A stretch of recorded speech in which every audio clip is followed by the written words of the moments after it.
역사는 반복된다라고 하는 말이 있습니다. 이 말이 무슨 과학적으로 검증된 사실이나 만고불변의 진리는 아닐지라도 역사를 보면 비슷한 사건들이 반복되는 것을 우리는 많이 보게 됩니다. 제가 이제 역사에 아무래도 관심이 많다 보니까 한국 역사에 대해서 조금 더 들여다보게 되잖아요. 그런데 보면은요, 참 재미있는, 좀 신기한 게 있어요. 뭐냐 하면 한국의 역사와 이스라엘 역사가 크게 다르지 않더라고 하는 거예요. 근데 뭐 한국이 특별한 나라라서 그럴까요? 그렇지 않을 겁니다. 한국의 역사만 이스라엘 역사랑 비슷한 게 아니고요. 또 다른 나라들의 역사도 이스라엘의 역사와 크게 다르지 않을 거예요. 왜 그렇습니까? 역사가 반복되기 때문에 그런 거죠.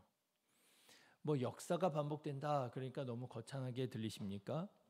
여러분, 개인의 역사는 어떻습니까? 개인의 경험도 반복되더라고요. 왜 유행이 주기를 따라서 반복된다. 여러분 그런 얘기 들어보셨잖아요. 제가 안경을 쓰기 때문에 말씀을 드리자면 여러분 안경테 중에 뿔테 안경이 있습니다. 그런데 제가 뭐 그렇게 오래 살지도 않았지만 뿔테 안경이 유행한 게 몇 번이 있었어요. 뿔테 안경이 한참 유행하다 쑥 들어갑니다. 그런데 그러다가 또 몇 년, 뭐 한 10여 년 지나면은요, 또 뿔테 안경이 또 한참 유행을 해요. 그러다가 또 쑥 어느 절에 다 사라집니다. 그러다가 또 뿔테 안경이 유행을 하고요. 한 3번, 4번 유행한 것 같아요. 유행이 반복됩니다. 역사가 반복됩니다. 왜 그럴까요? 여러 가지 이유가 있고 또 설명이 있겠지만 저는 그런 것 같아요. 사람이 거기서 거기더라고 하는 거예요. 수십 년에 수백 년이 시간이 지나고 문명이 고도로 발달하고 예전에 없던 새로운 신기술이 나타나고 많이 변하는 것 같지요. 그렇지만 사람은 별로 변하는 것 같지가 않아요. 사람이 희노애락을 우리가 경험을 하고 그리고 그러면서 사람이 어쩔 때에는 성인 군자처럼 많이 성숙하고 아주 성품이 고양되고 변한 것 같더라 할지라도 또 그러다가도 어느 순간에 가보면은요 또 유치한 어린아이와 같이 또 행동할 때가 있고 사람은요 여전히 변덕스럽고 한계가 뚜렷한 그때 사람이나 지금 사람이나 크게 다르지 않기에 하는 일들을 보면 비슷한 점들이 많더라고 하는 거예요. 유행이 반복되고요.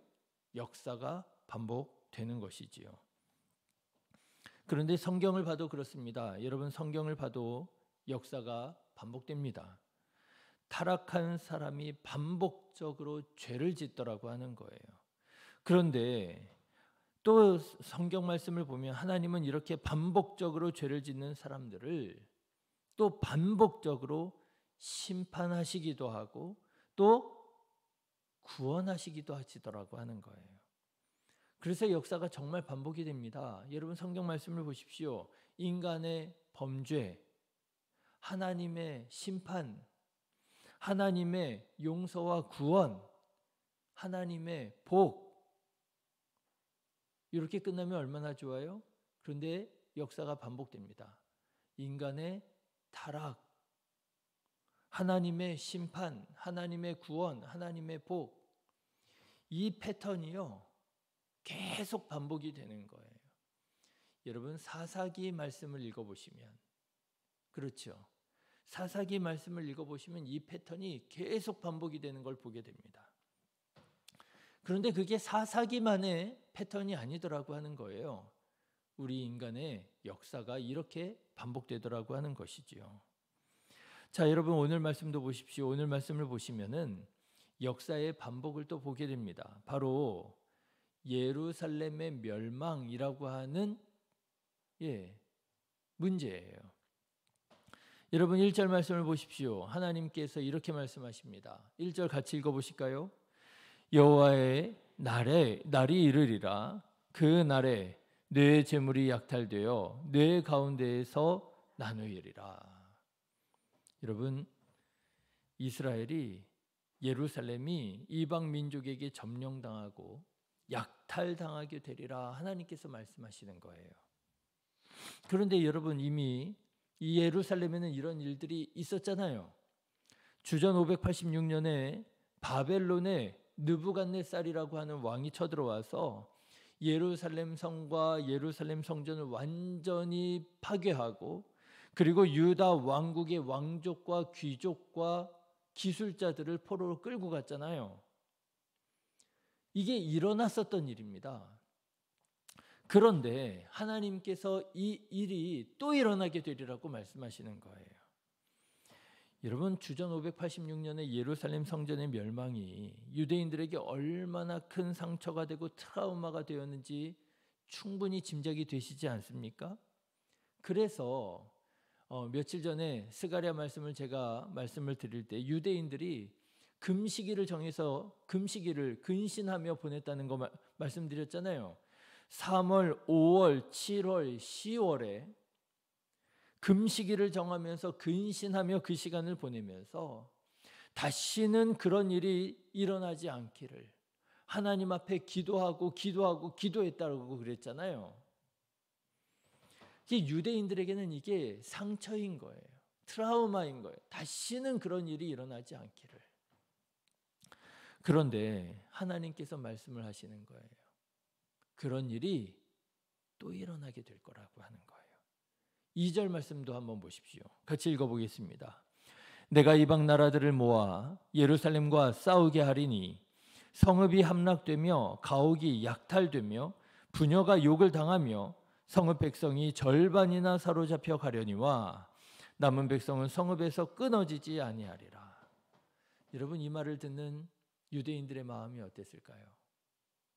다시는 그런 일이 일어나지 않기를 그토록 간구하고 기도하고 금식하며 근신하며 보냈는데 그런 일이 또 일어나게 되리라고 하나님 말씀하셨을 때 여러분, 아마 유대인들은요 마음이 두렵고 무섭고 불쾌하고 그랬을 것 같아요.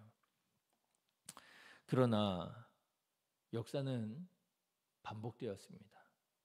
실제로 예루살렘이 정복당하는 일이 여러 번 반복이 되었어요. 주전 331년에 여러분 잘 아시는 마게도냐 왕 알렉산더 대왕이요 예루살렘을 정복을 했습니다. 그런데 그때는 그렇게 심각하게 무너지거나 파괴당하지는 않았어요. 그런데 주전 168년에 알렉산더 왕의 후계자 왕들의 어떤 왕이지요. 셀리오코스 안티코스라고 하는 에피파네스 4세라고 하는 왕이 이 예루살렘을 다시 공격을 해서 정복하고, 그리고 성전에다 제우스의 신상을 세워서 더럽히는 일이 발생하게 됩니다. 이것도 유대인들에게는 큰 상처가 돼요. 성전이 더럽혀졌다. 하나님을 섬기는 하나님의 성전에 제우스 신상이 세워지고 유대인들은 금기시하는 돼지고기를 먹으라고 강요하고, 이게 또 유대인들에게 큰 트라우마가 되어 남게 됩니다. 역사가 반복이 돼요. 그리고요 주후 70년에 예루살렘은 로마 제국의 티투스라고 하는 디도라고도 불리는 장군에 의해서 다시 한번 점령을 당하고 약탈당하고, 이때는 586년 주전 586년 때와 같이 또 완전히 멸망을 당하게 됩니다. 파괴를 당하고요. 소금이 뿌려지고요. 사람 살지 못하게 하고요. 여러분, 역사가 반복되더라는 거예요. 예루살렘이 또 파괴되고 또 점령당하고 또 약탈당하게 되더라고 하는 거예요. 왜 그랬겠습니까? 사람이 그때나 지금이나 크게 다르지 않은 거예요. 사람은 여전히 연약한 죄인이더라고 하는 것입니다. 유대인들이 다시는 이런 일이 반복되지 않기를 원해서 금식일에 날을 정하고 근신하며 기도하며 회개하며 그렇게 다짐을 했지만서도 사람은 연약한 죄인이요 하나님 앞에 동일한 죄를 반복적으로 짓더라라고 하는 거예요. 하나님의 말씀을 순종하지 않고 또다시 우상을 숭배하고 또다시 자기 자신을 신으로 섬기고 또다시 자기 마음대로 살아가더라고 하는 것입니다. 자, 그런데 여러분, 우리가 이렇게 절망적인 인간의 죄, 인간의 타락, 인간의 범죄에 대해서 생각할 때 우리가 또 한 가지 기억 반드시 해야 될 사실이 있습니다. 그게 뭐냐면요, 인간의 죄만 반복되는 것이 아니라 뭐도 반복이 돼요? 하나님의 은혜도 반복되더라고 하는 거예요. 여러분, 하나님의 구원과 하나님의 용서가 반복됩니다. 여러분, 비록 이스라엘이 범죄해서 예루살렘이 점령당하고 약탈당하고 파괴되는 일이 반복적으로 일어났지만 하나님께서는 그런 범죄한 이스라엘을 긍휼히 여기셔서 그들을 고치시고 용서하시고 구원을 베풀어 주시고 복을 내려 주시더라고 하는 거예요. 그때마다 하나님께서 다시 살려주시고 다시 구원해 주시고 다시 회복시켜 주시더라고 하는 것입니다. 자, 여러분, 오늘 말씀도 보십시오. 하나님께서 점령당하고 약탈당하는 예루살렘을 위해서 내가 싸우리라 말씀하세요. 3절 말씀 보실까요? 같이 읽겠습니다. 그때 여호와께서 나가사 그 이방 나라들을 치시되 이방의 전쟁 날에 싸운 것 같이 하시리라. 하나님께서 다시 구원을 베푸시리라고 하는 거예요. 여러분, 믿으시기를 주님의 이름으로 축원합니다. 우리는 자꾸만 죄를 지어. 그렇죠. 다시는 죄를 짓지 않아야지. 내가 정말 하나님께 영광 돌려드리며 살아야지.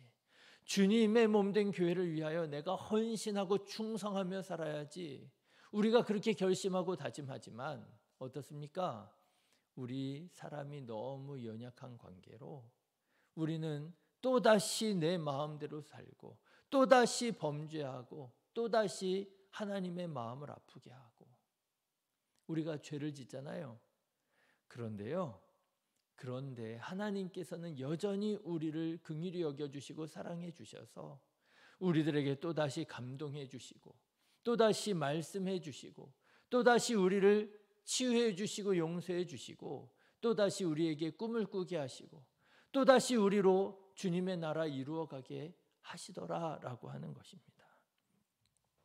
네, 실제로 이스라엘은 외적의 침입으로 무너지기를 반복했지만 실제로 이스라엘은 다시 하나님의 은혜 가운데 일어나고 다시 세워졌습니다. 여러분, 하나님의 선하신 역사를 믿고 비록 우리들의 삶에서 가슴 아픈 역사가 반복되어진다, 그렇게 보여진다 할지라도 낙심하지 말고 포기하지 말고 눈을 돌려 하나님의 구원과 하나님의 은혜를 바라보는 자 되시기를 주님의 이름으로 축원합니다. 우리나라만 해도 그런 것 같아요. 우리나라만 해도 얼마나 가슴 아픈 역사가 많아요. 일제에 의해서 나라가 완전히 멸망당한 적이 있었지요. 그런가 하면 북한에 의해서 멸망 직전에까지 간 적도 있었지요.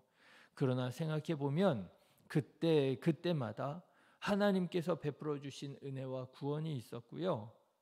하나님의 은혜 속에서 광복을 맞이하고 하나님의 복 가운데 이제까지 지금처럼 성장하고 부흥할 수 있었던 거 아니겠습니까? 네, 죄와 타락과 심판의 역사만 생각하고 낙심하고 죄책감에 사로잡혀 있을 것이 아니라 하나님의 사랑과 구원과 은혜의 역사를 여러분 생각하셔서 감사하고 꿈을 가지고 도전하며 나아가는 저와 여러분 다 되시기를 주님의 이름으로 축원합니다. 기도하겠습니다.